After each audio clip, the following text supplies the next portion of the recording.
Learning objectives for mastering the examination of the head, eyes, and ears are to identify and examine key structures basic to the head, eyes, and ears, to sharpen skills for assessing and describing the patient's general appearance, including facial expression, contours, and asymmetry, to be familiar with the techniques of examination of the scalp and hair, including abnormalities, to accurately assess visual acuity, extraocular movements, pupillary reaction, auditory acuity, and to properly perform a fundoscopic exam.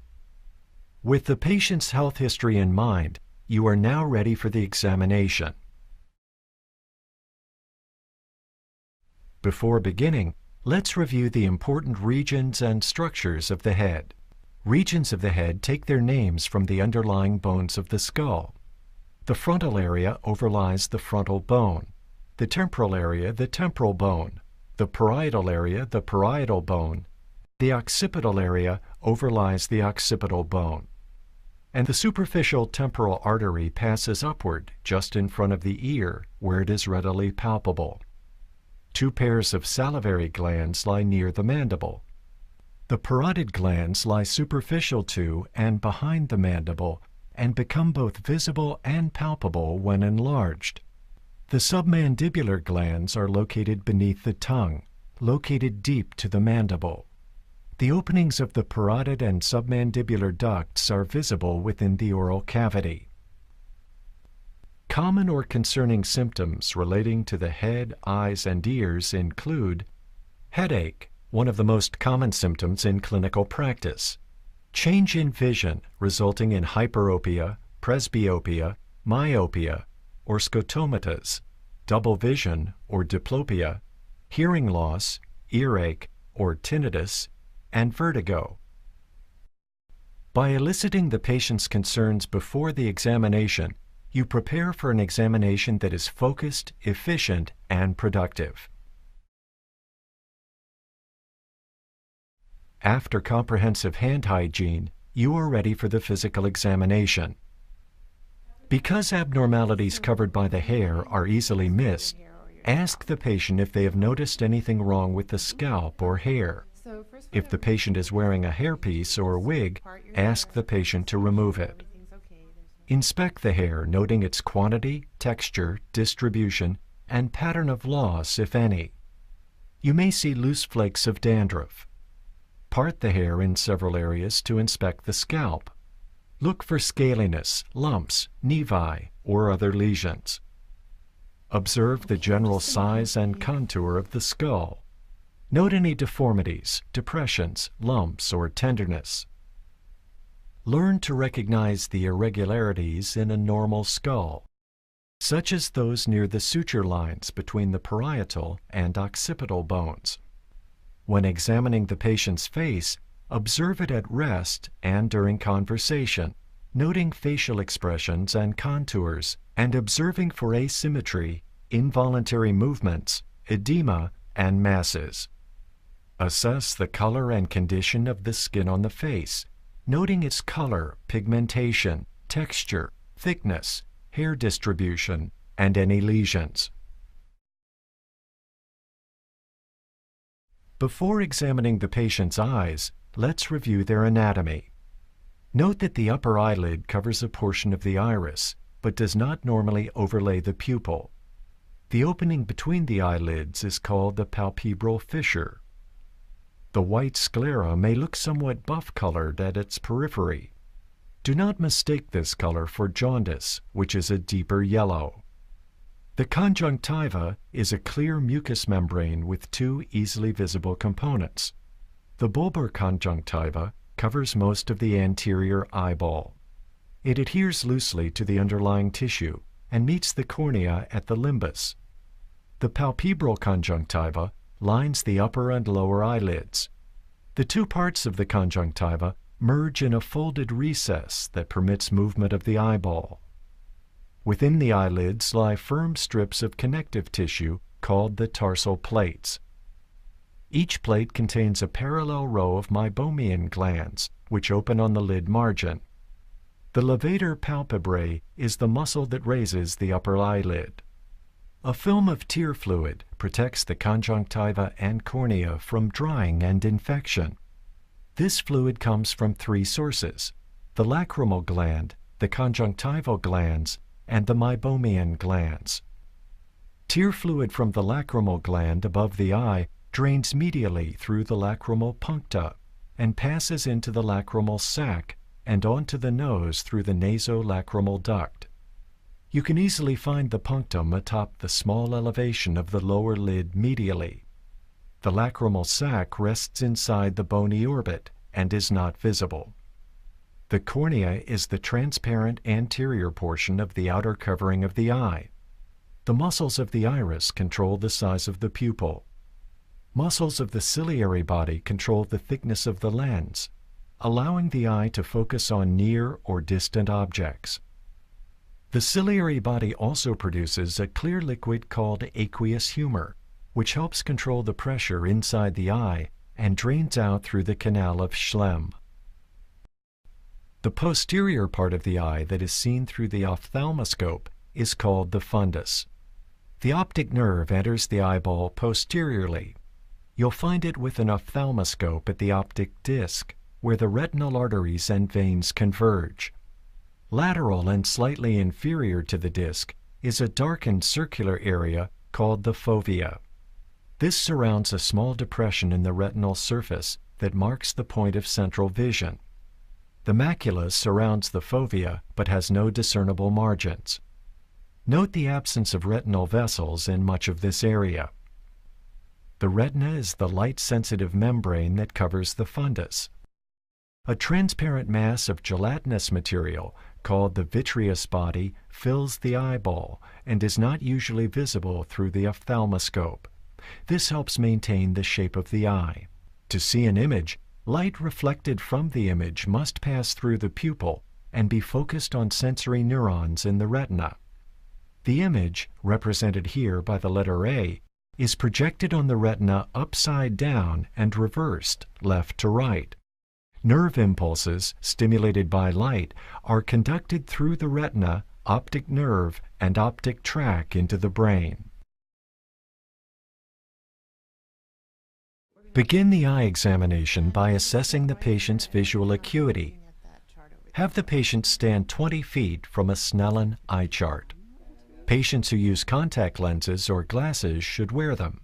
However, patients should remove reading glasses, which can blur distance vision. What I'd like you to do is hold this card in front of your left eye. Okay. And then I want you to look at the chart and read the smallest line possible. Okay. D-E-F-P-O-T. Visual acuity is printed at the side of the line of the eye chart and is expressed as two numbers, for example, 20/20. The first number indicates the distance of the patient from the chart, and the second number indicates the distance at which a normal eye can read the line of letters. Repeat the test on the other eye. For screening purposes, visual fields are tested by confrontation, which is a valuable technique for early detection of lesions in the anterior and posterior visual pathway. 2 tests are recommended. For the static finger wiggle test, face the patient directly and imagine a glass bowl encircling her head with the base of the bowl facing you. Look directly into my eyes with both of your eyes. Okay. Ask the patient to look with both eyes into your eyes. Then, place your hands about 2 feet apart, lateral to the patient's ears. Slowly move your wiggling fingers of both hands along the imaginary surface of the bowl toward the central vision line. Ask the patient to tell you as soon as she sees the finger movement. Yeah, I see it down there. Map out the maximum lateral extent of the left and right monocular visual fields. If you think you have found a visual defect, try to establish its boundaries, testing one eye at a time. For instance, if you suspect a temporal defect in the left visual field, ask the patient to cover the right eye and with the left eye, look into your eye opposite. Then, slowly move your wiggling fingers from the defective area of the field toward the better vision, noting where the patient first responds. Repeat this at several levels until you can define the border of the defect. Then test the other eye for an accompanying defect. There. I see them there. Okay. Next, for the kinetic red target test, face the patient and move a 5 mm red-topped pin inward from beyond the boundary of each quadrant along a line bisecting the horizontal and vertical meridians. Ask the patient when the pin first appears to be red. Visually inspect the patient's eyes for position and alignment. Okay, I see it. Also, examine the eyebrows and closely inspect the eyelids for the width of the palpebral fissures, edema, and color of the lids, any lesions, and the condition and direction of the eyelashes. Note the adequacy of eyelid closure, especially when the eyes are unusually prominent, when there is facial paralysis, or when the patient is unconscious. Inspect the area over the lacrimal gland and lacrimal sac for swelling, and look for excessive tearing or dryness. To inspect the sclera and the conjunctiva, ask the patient to look up as you depress the lower lids with your thumbs. Look for any nodules or swelling and inspect for color. Note the vascular pattern against the white scleral background. Ask the patient to look at each side and down. This will give you a good view of the sclera and bulbar conjunctiva. If you need to view the palpebral conjunctiva of the upper lid, the eyelid must be everted. With oblique lighting, inspect each cornea and lens for opacities. To do this, shine a pen light from the side toward the eye. At the same time, inspect each iris. Normally, iris markings are clearly defined. With your light shining from the temporal side, look for a crescentic shadow on the medial side of the iris, which suggests glaucoma. Inspect the size, shape, and symmetry of the pupils. You can use a gauge with circles of varying sizes to measure pupillary size. Next, test the pupillary reactions to light. First, darken the room. Then ask the patient to look into the distance. Shine a bright light obliquely into each pupil in turn.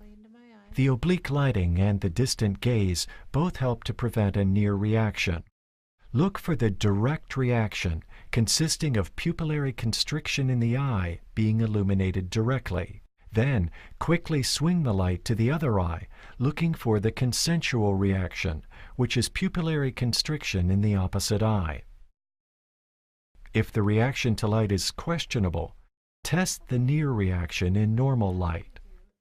Testing one eye at a time, hold a pencil or your finger about 10 centimeters from the patient's eye. Ask the patient to look alternately at it and into the distance directly behind it. Watch for pupillary constriction with near effort. Next, assess ocular alignment arising from the extraocular muscles. From about 2 feet directly in front of the patient, shine a light onto the patient's eyes and ask the patient to look at it. Inspect the reflections in the corneas. They should be visible slightly nasal to the center of the pupils. Next, assess the extraocular movements, looking for the normal conjugate movements of the eyes in each direction or any deviation from normal, nystagmus, a fine rhythmic oscillation of the eyes, and lid lag as the eyes move up and down. Ask the patient to follow your finger or a pencil as you sweep through the 6 cardinal directions of gaze. Making a wide H in the air, lead the patient's gaze to the patient's extreme right, to the right and upward, down on the right, then without pausing, up to the extreme left, then upward. To detect horizontal, vertical, or rotatory nystagmus, look for a jerking movement of the eyes as the patient looks to the far left, then the far right, then up and down.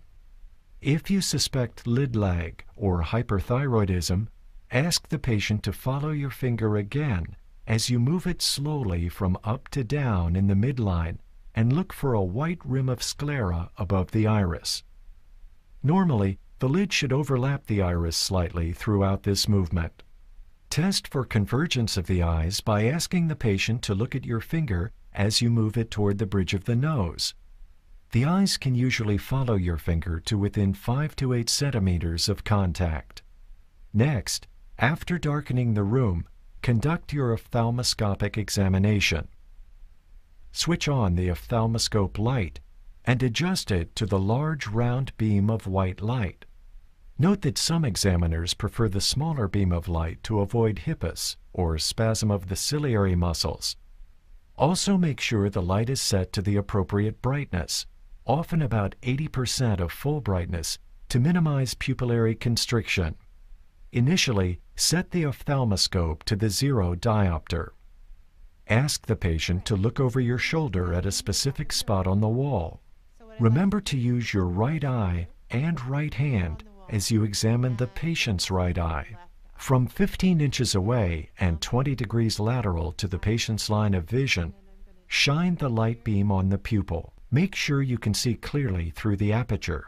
You may wish to place the thumb of your other hand across the patient's eyebrow to help keep you steady. Locate the red reflex, which should appear as an orange glow in the pupil. Note any opacities that interrupt the red reflex. While holding the red reflex in view, move in with the ophthalmoscope on the 15-degree angle toward the pupil until the ophthalmoscope is close to the eye, almost touching your thumb. Locate the yellowish-orange structure that is the optic disc. If you do not see it at first, follow the retinal vessel centrally until you do. Now, using your index finger, bring the optic disc into sharp focus by adjusting the lens of the ophthalmoscope. Note the color of the optic disc, the size of the central physiologic cup, and the clarity of the disc margin. The cup-to-disc ratio, usually 1:3, can be elevated in glaucoma. Also note the comparative symmetry of the eyes and fundi. Normally, the optic disc is yellowish-orange to creamy pink and round or oval with well-demarcated margins.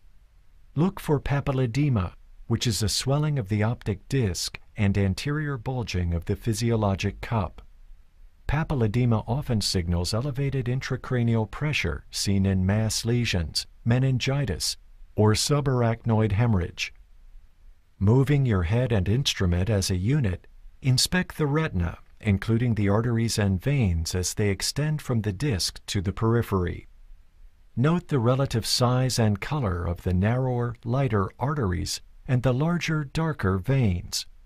Examine the surrounding retina for lesions, noting their size, shape, color, and distribution. Finally, examine the fovea and surrounding macula by directing your light beam laterally or asking the patient to look directly into the light. The tiny bright reflection at the center of the fovea may help orient you. To focus on more anterior structures, such as opacities in the vitreous body or the lens, change the diopter on the ophthalmoscope to more positive numbers, such as +10 or +12. Repeat the ophthalmoscopic examination on the patient's left eye using your left hand and left eye.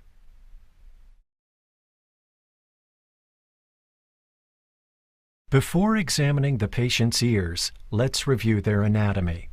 The ear is composed of 3 components: the external ear, the middle ear, and the inner ear.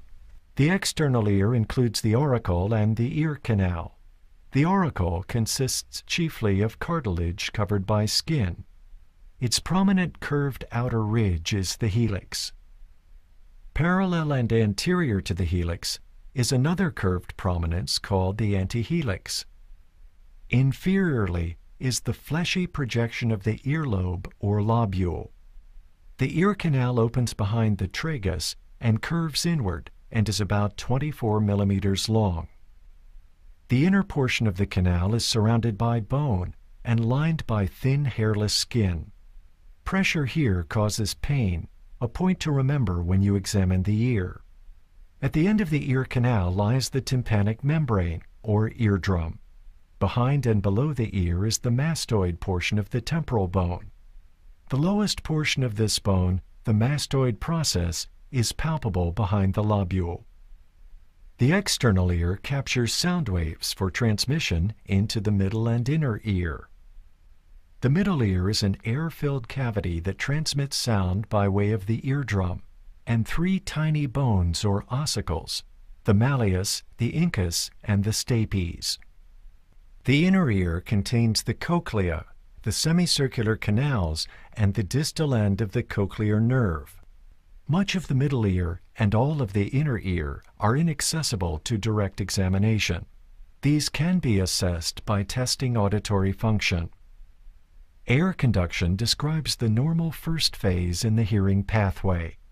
An alternate pathway, known as bone conduction, bypasses the external and middle ear and is used for testing purposes.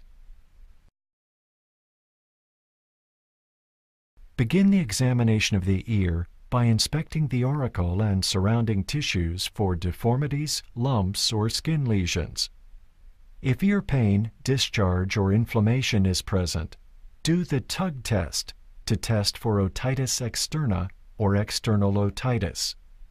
Move the auricle up and down, press the tragus, and press firmly on the mastoid bone behind the ear. Tenderness here suggests mastoiditis. Next, examine the ear canal and eardrum using an otoscope. To do this, select the largest speculum the patient's ear canal will accommodate. Position the patient's head so that you can see through the otoscope comfortably. To straighten the ear canal, grasp the auricle firmly but gently, and in an adult, pull it upward, back, and slightly away from the head. Insert the speculum gently into the ear canal, directing it somewhat downward and forward, bracing your hand against the patient's face. Note any cerumen or earwax that may impair your view. Also, observe for any discharge, foreign bodies, redness of the skin, or swelling. Maneuver the speculum until you can see as much of the eardrum as possible, including the pars flaccida, if possible, and the margins of the pars tensa. Note the color and contour of the eardrum with its distinct cone of light.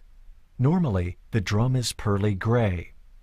Also, note the position of the handle of the malleus and inspect the short process of the malleus. The handle of the malleus, with the umbo at its tip, crosses the eardrum obliquely from the cone of light upward toward the short process. Be sure to examine the other ear in the same manner. To assess hearing, ask the patient, Do you feel you have a hearing loss or any difficulty hearing? if the patient reports hearing loss, proceed to the whispered voice test. To assess hearing, test one ear at a time. Stand 2 feet behind the seated patient. Occlude the non-test ear of the patient with your finger and gently rub the tragus in a circular motion to prevent transfer of sound to that ear. And now tell me what I'm saying. Exhale fully to ensure a quiet voice, and test the open ear by softly whispering a combination of 3 numbers and letters. Gradually increase your volume until the patient can identify your words. If the patient responds incorrectly, test a second time with a different number-letter combination. In a normal response, the patient will repeat at least 3 out of the possible 6 numbers and letters correctly. Repeat on the other side. For patients failing the whispered voice test, a tuning fork test helps determine if the hearing loss is conductive or neurosensory in origin. In a quiet room, select a tuning fork of 256 or 512 Hz, as these frequencies fall in the range of conversational speech. Set the fork into light vibration by tapping it on your hand. Test for lateralization by performing the Weber test. Place the base of a vibrating tuning fork firmly on top of the patient's head or on the mid-forehead. Then ask, Is the sound louder in one ear or the same in both ears? It's the same in both ears. Normally, the sound is heard in the midline or equally on both sides. Next, compare air and bone conduction by performing a René test.